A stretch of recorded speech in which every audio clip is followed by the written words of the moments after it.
Boa noite, pessoal. Vamos dar início novamente a mais uma aula da disciplina Saúde Coletiva e Ambiental. Eu sou a professora Carol e eu estarei com vocês pelos próximos 20 a 25 minutos, se o computador colaborar hoje. Bora lá começar a aula. O tema de hoje vai ser sobre desastres ambientais. Bem, inicialmente a gente tem aquele questionamento, né? O que é um desastre ambiental? Bem, de acordo com o glossário da Defesa Civil Nacional, desastre ele significa o resultado de eventos adversos, naturais ou provocados pelo homem. Isso sobre um ecossistema, causando danos para os humanos, danos materiais ou né, danos ambientais. E, consequentemente, causa também prejuízos econômicos e sociais. Portanto,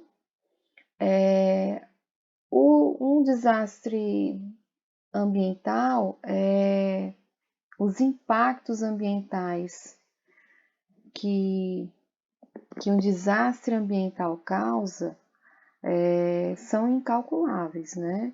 E muitas vezes é até difícil uma restituição desses danos, desses prejuízos, e principalmente aqueles em que há perdas de vida, não é mesmo? Consegue-se pagar multas, consegue comprar bens, mas vidas você não consegue restituir, não é mesmo?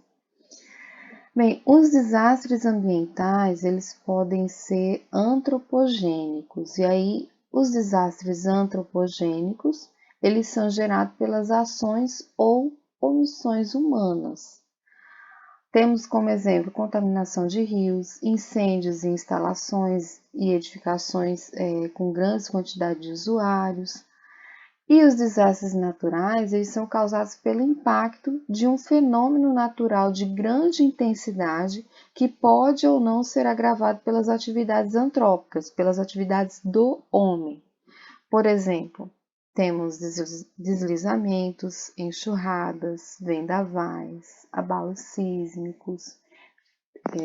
Mais na frente eu vou falar sobre outros desastres naturais também, mas temos furacão, aquelas chuvas com muito raio, granizo, tudo isso é responsável por desastres naturais.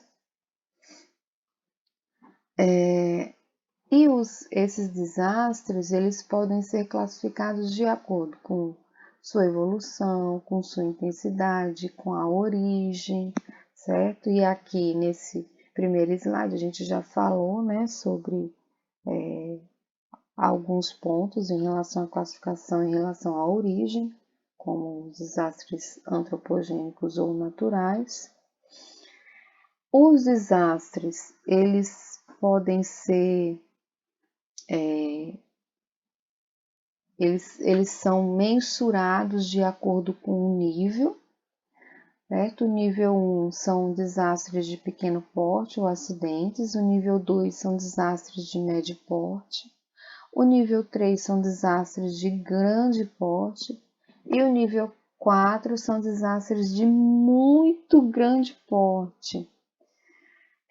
De maneira geral, os desastres de nível de intensidade 3 e 4, eles são considerados como situação de emergência e estado de calamidade pública, e por isso eles são amparados por leis das 3 esferas do Poder Executivo. E temos também os desastres por somação de efeitos parciais e os de evolução crônica, que ocorrem com maior frequência, gerando muito mais prejuízo, principalmente aos municípios. E lembrando que os desastres, eles podem ser, só retomando aqui, né? Eles podem ser agudos, crônicos ou somação de efeitos parciais. Quando os desastres são agudos, eles se caracterizam pela velocidade com que o processo evolui e normalmente pela violência dos eventos que acontecem. E aí podem ocorrer de forma inesperada e surpreendente. Por exemplo, de um desastre agudo.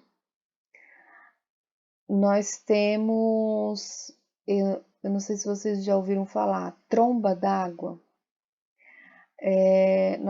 Nós tivemos recentemente, inclusive, eu não me recordo, foi em Minas, lembrei.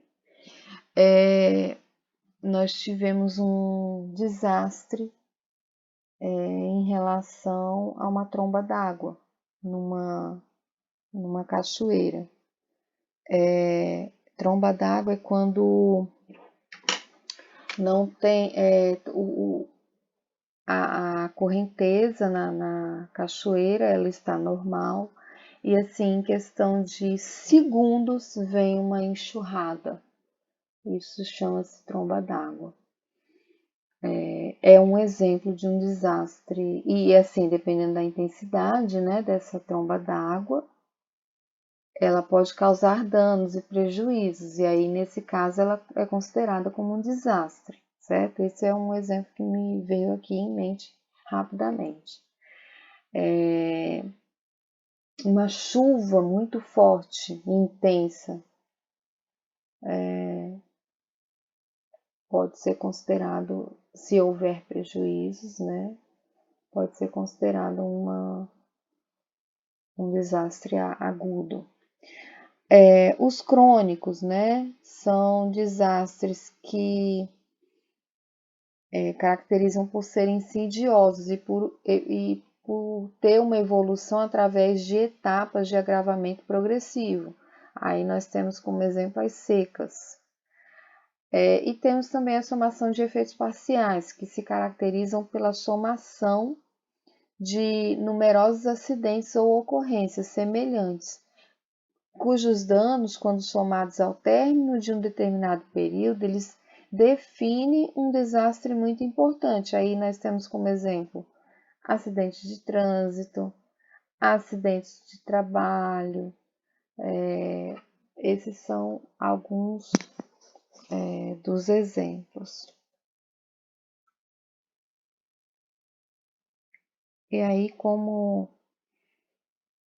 eu já havia mencionado anteriormente para vocês, né, em relação à origem, os desastres podem ser considerados naturais ou antropogênicos, mas também temos um misto. Bem, os riscos criados pelo homem, eles são denominados antropogênicos, né? Ou seja, eles são gerados por uma conduta proveniente de uma atividade unicamente humana. E aí nós temos como exemplo derramamento de petróleo e explosão de uma plataforma petrolífera, desculpa. É um dos exemplos. E um dos fatos que agrava essa circunstância é de que na maioria dos casos, os erros humanos eles são decorrentes da subestimação dos riscos, o que sugere uma gestão e uma avaliação inadequada desses riscos. Além disso, quase todos os desastres naturais, eles possuem alguma contribuição humana. Então, em algum ponto, mesmo os desastres naturais, eles também têm uma ação antropogênica, têm uma ação aí do homem. E aí, os riscos naturais, né, que decorrem tanto que decorrem basicamente da natureza, né? E aí nós temos riscos que decorrem tanto de fatores naturais quanto de fatores antropogênicos. E aí eles são denominados de mistos ou híbridos. E nesse sentido, os desastres ambientais em geral, eles estão atrelados a causas múltiplas, não dispondo de exata correlação entre uma ou outra circunstância. E a incerteza quanto ao momento em que vai ocorrer, né, bem como as consequências, determinam as razões pelas quais é necessário que haja uma efetiva gestão das ameaças, por meio de estratégias precautivas, se fala, né, quando você toma precaução, que em relação a estratégias que devem ser adotadas pelas pessoas responsáveis, pela sociedade, pelos empresários, entendeu?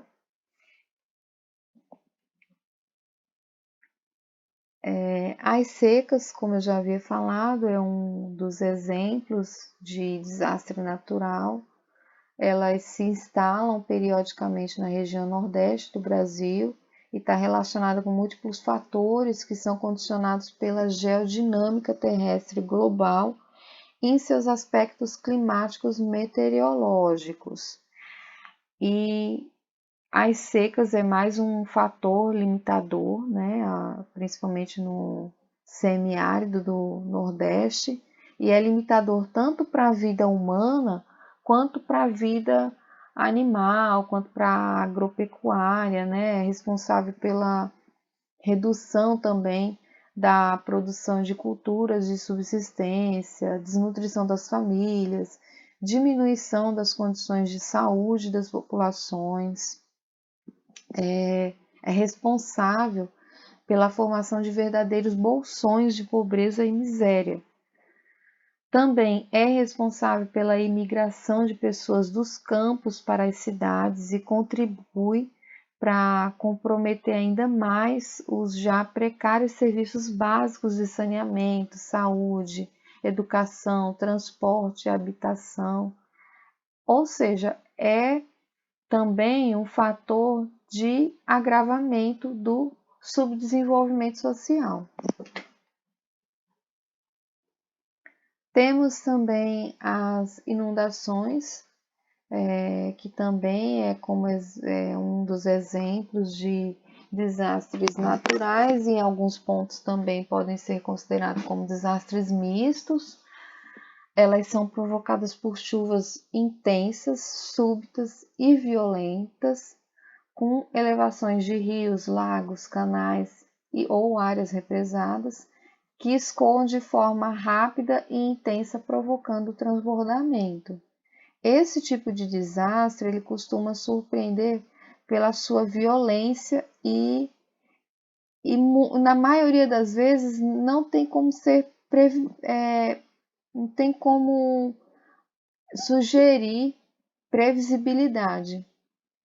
E aí, por isso, precisa um desastre que ele precisa fazer uma monitorização mais complexa.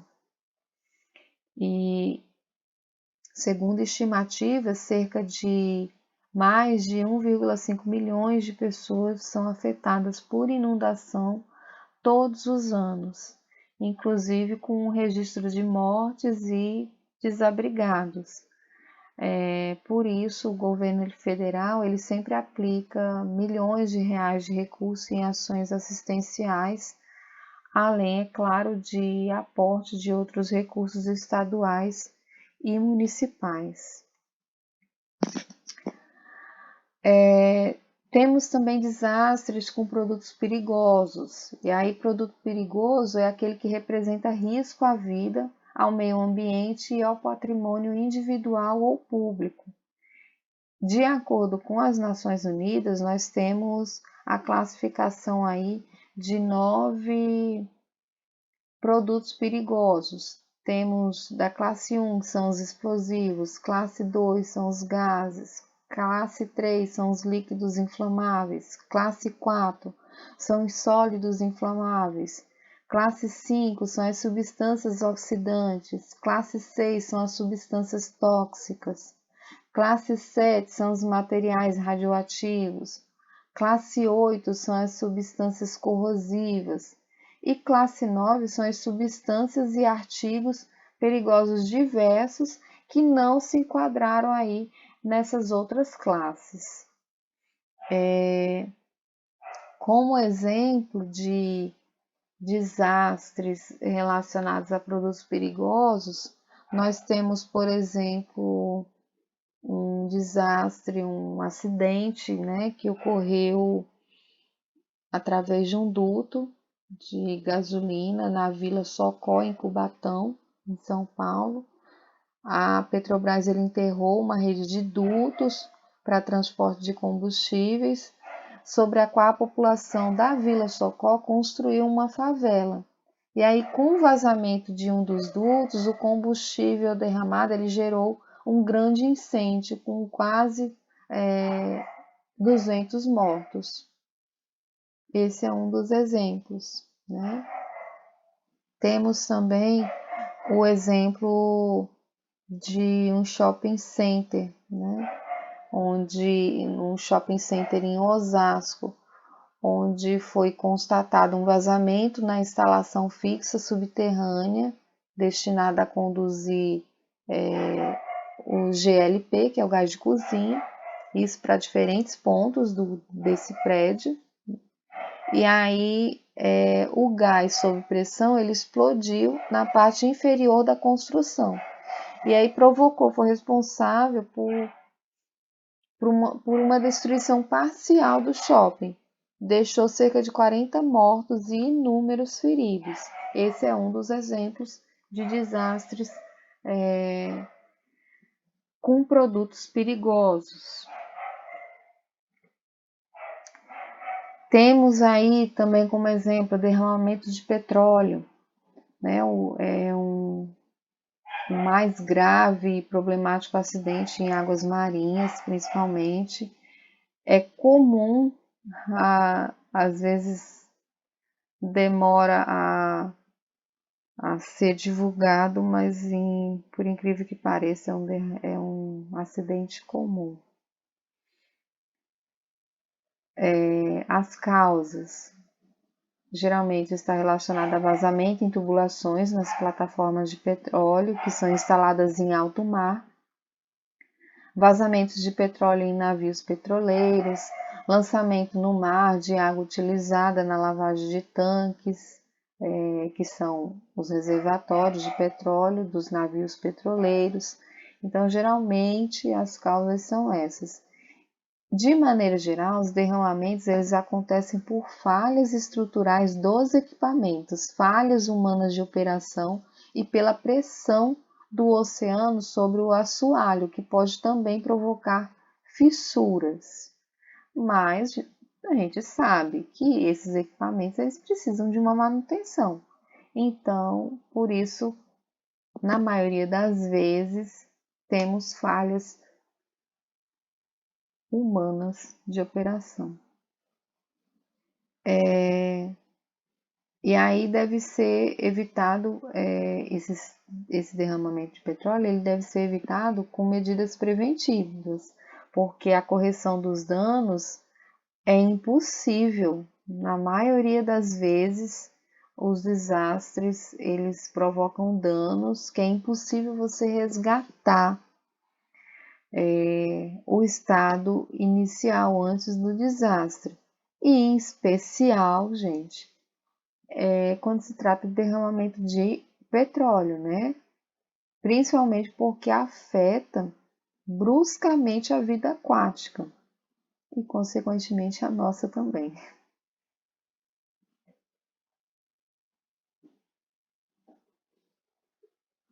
Temos como exemplo também o desastre do Césio 137 em Goiânia, que ocorreu em setembro de 1987. Ocorreu quando dois jovens catadores de materiais recicláveis, eles abriram um aparelho de radioterapia em um prédio público abandonado no centro de Goiânia. E aí, eles foram e venderam um ferro velho, né? E lá no ferro velho foi descoberta uma cápsula azul brilhante que encantou o dono do ferro velho, que levou para casa. E aí várias pessoas tiveram contato. O terreno da família ele foi isolado e aterrado com concreto. Essa foi uma das medidas, né? Justamente porque, atendendo às recomendações do IBAMA, que é o Instituto Brasileiro de Meio Ambiente e dos Recursos Naturais Renováveis, e também atendendo às recomendações da Comissão Nacional de Energia Nuclear e do Centro de Monitoramento Ambiental, lá em Goiânia foi criado esse local, um local de armazenamento desse rejeito que foi colocado embaixo de uma montanha artificial que é revestida até hoje com chumbo e concreto. Nesse desastre morreram 4 pessoas e 129 pessoas ficaram contaminadas. A descontaminação desses locais afetados, ele produziu 13,4 toneladas de rejeitos contaminados, que foram divididos em 14 contêineres lacrados, e esses contêineres permanecerão perigosos para o meio ambiente por 180 até 275 anos. É muito tempo. E foi um acidente em que a falta de informação, a negligência e irresponsabilidade foi um fator preponderante para que ocorresse esse acidente. Isso desde as pessoas que descartaram esse aparelho de radioterapia até as pessoas, catadores, que inocentemente, ou seja, por falta de informação, eles tiveram contato com esse material e ainda venderam, e o dono do ferro velho, com menos informação ainda, achou bonito e levou para casa, entendeu? Mas na verdade foi um somatório de falta de informações, negligência, sim, por parte dos profissionais responsáveis pelo aparelho de radioterapia, que eles sabem que tem material radioativo nesses aparelhos de radioterapia. Enfim, foi uma série de negligências e irresponsabilidades e também falta de informação que foi o grande responsável por esse acidente, por esse desastre causado pelo Césio 137 em Goiânia.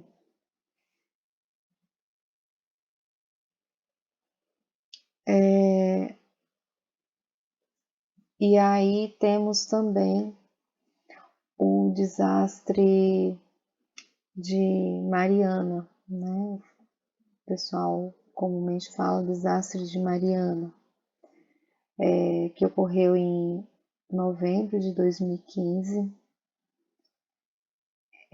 Eu estava em Minas na época e realmente foi chocante. Não, na verdade eu não estava em Mariana, né? Eu estava em Viçosa, que fica próximo de Mariana, e na Universidade de Viçosa foi enviado uma equipe para auxiliar resgate de animais e tal. E na universidade também foi encaminhado alguns. Enfim, foi chocante, né? Para o mundo todo, na verdade. E é considerado o maior desastre mundial com relação a barragens, né? e ocorreu quando a barragem de Fundão, que pertence à propriedade da Samarco mineradora, que se localiza em Mariana, ele se rompeu de modo repentino. E aí, desculpa pessoal, e aí algumas pessoas falam, desastre da barragem de Mariana, tal. Fundão, a barragem de Fundão, ela fica num distritozinho de Mariana, não fica exatamente em Mariana, nos pontos turísticos de Mariana, mas as pessoas se habituaram tanto a falar o desastre de Mariana, que as pessoas acham que lá nos pontos turísticos acabou tudo, e não,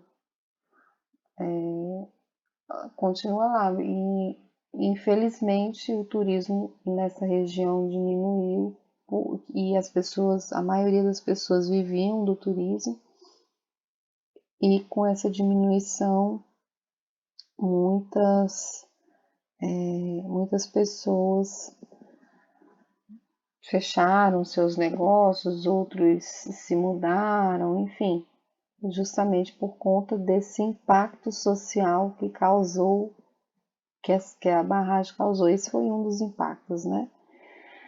Voltando aqui para a barragem, né? A barragem ela tinha um volume de 50 milhões de metros cúbicos de rejeitos de mineração. E aí Bento Rodrigues foi quase totalmente destruída. A lama ela percorreu 663 quilômetros, passando por várias cidades até chegar à localidade de Regência, Espírito Santo, isso no dia 21 de novembro. E a Samarco ela deixou desabrigadas 1.500 pessoas e prejudicou a economia e o abastecimento de água de 27 cidades de Minas Gerais e do Espírito Santo. Ainda hoje, a lama da barragem ela continua a atingir o rio Gualaxó do Norte, que deságua no Rio do Carmo e segue para o Rio Doce. Esse desastre ele classificou-se como um desastre ambiental de intensidade de nível 4, que é aquele de muito grande porte, que é de evolução súbita devido à velocidade e à violência dos eventos ocorridos. Foram evidenciados impactos agudos, como destruição direta de ecossistemas, prejuízos à fauna, à ictiofauna, à flora, destruição e danos em relação aos aspectos socioeconômicos e humanos. Houve desestruturação da resiliência do sistema nessa região do Rio Doce, e aí os prejuízos foi comprovado, né, de acordo com o IBAMA. Os prejuízos estão relacionados à morte de trabalhadores da empresa e moradores das comunidades, além de pessoas desaparecidas, desalojamento de populações, devastação de localidades, destruição de estruturas públicas e privadas, destruição de áreas agrícolas e pastos, interrupção da geração de energia, destruição de áreas de preservação permanente e vegetação nativa da Mata Atlântica, assoreamento de cursos de água, interrupção do abastecimento de água, interrupção da pesca por tempo indeterminado, e tinha pessoas que viviam basicamente da pesca, mortes de animais, enfim, foram muitos prejuízos incalculáveis.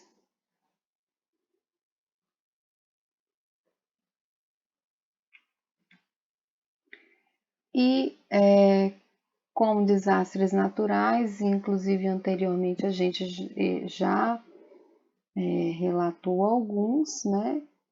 Mas aí, como exemplo, a gente tem aí a região serrana do Rio, quando teve essa enxurrada, esse deslizamento, foi uma chuva muito forte e que causou esse deslizamento de terra. Na verdade, esse é um desastre, é um tipo de desastre natural, gente, que é muito frequente na região sudeste.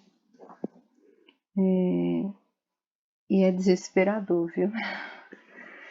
E as secas no Nordeste, por exemplo, desde 2012,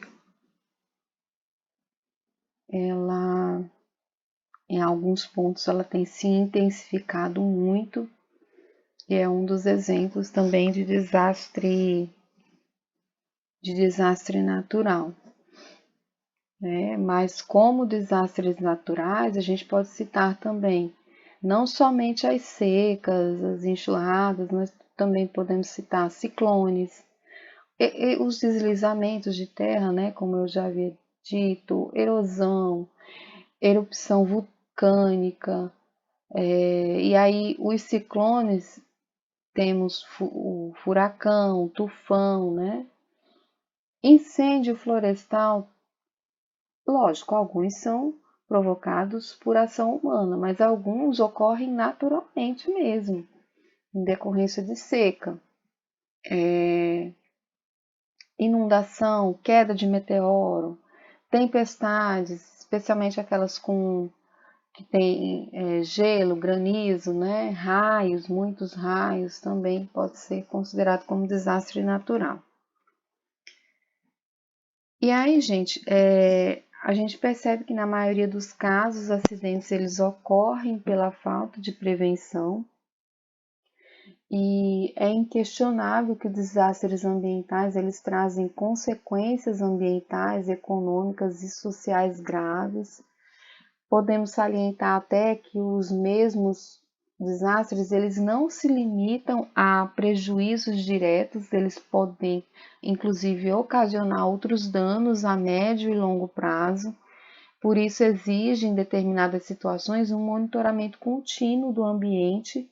Em alguns casos, como a gente citou nessa aula anteriormente, né? O da barragem, por exemplo, ele tem danos contínuos.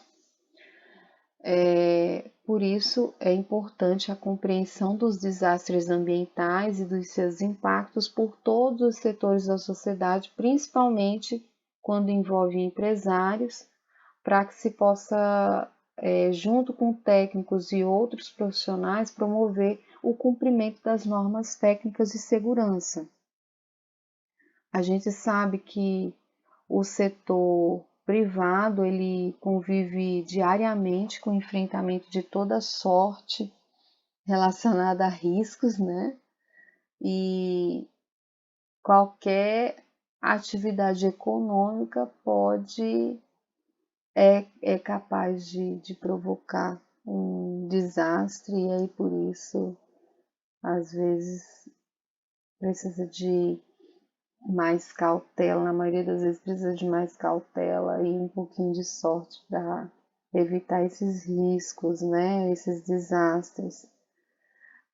As ameaças trazidas pela probabilidade de desastres ambientais, elas,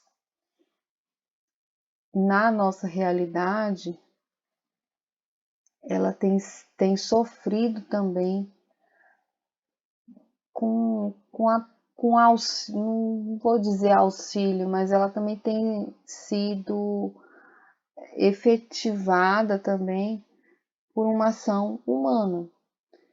E aí contribuiu principalmente na era pós-revolução industrial, né, que se intensificou mais os aspectos econômicos e, consequentemente, a probabilidade de riscos também aumentou. E aí esse fato ele é inclusive significativo se a gente pensar que de fato a mudança climática não é apenas fruto da própria natureza, que com toda sua força e poder reage de forma imprevisível a cada momento, né? A cada instante. Por isso, a gente precisa ter mais cautela em relação aos riscos e avaliar todos os recursos, e em relação a toda a problemática que envolve os aspectos antropogênicos, a gente pode inclusive incluir aí que o aquecimento global, por exemplo, e seus reflexos destrutivos teve ação também. Não trata-se somente de um aspecto natural, mas também tivemos um aspecto antropogênico. E, enfim, a gente não pode subestimar as reações da natureza. Esse é um fato. Por isso, o homem tem sempre analisar os riscos e ter cautela. A gente observa ainda, infelizmente, que há um descaso muito grande com relação às políticas de prevenção aos desastres. As políticas públicas, elas ainda são ineficientes, pois tratam-se de empresas grandes e com muita influência política e financeira, o que torna aquele ditado que a corda sempre estoura para o lado mais fraco, torna esse ditado mais certo, infelizmente. Medidas simples, como não jogar lixo no chão, não ocupar as encostas e planícies de inundação, não desmatar as matas ciliares, não deixar prosperar moradias irregulares, não poluir águas, entre outras medidas, pode auxiliar a, a ter uma contenção desses desastres. Como eu já falei anteriormente, na maioria das vezes os desastres eles ocorrem por atuação do homem. E aí, se a gente agir conscientemente, além da gente preservar a natureza, a gente evita a maioria dos desastres ambientais. Gente, por hoje é isso, viu? Muito obrigada. Eu espero que vocês tenham gostado desse assunto. Eu também vou passar alguns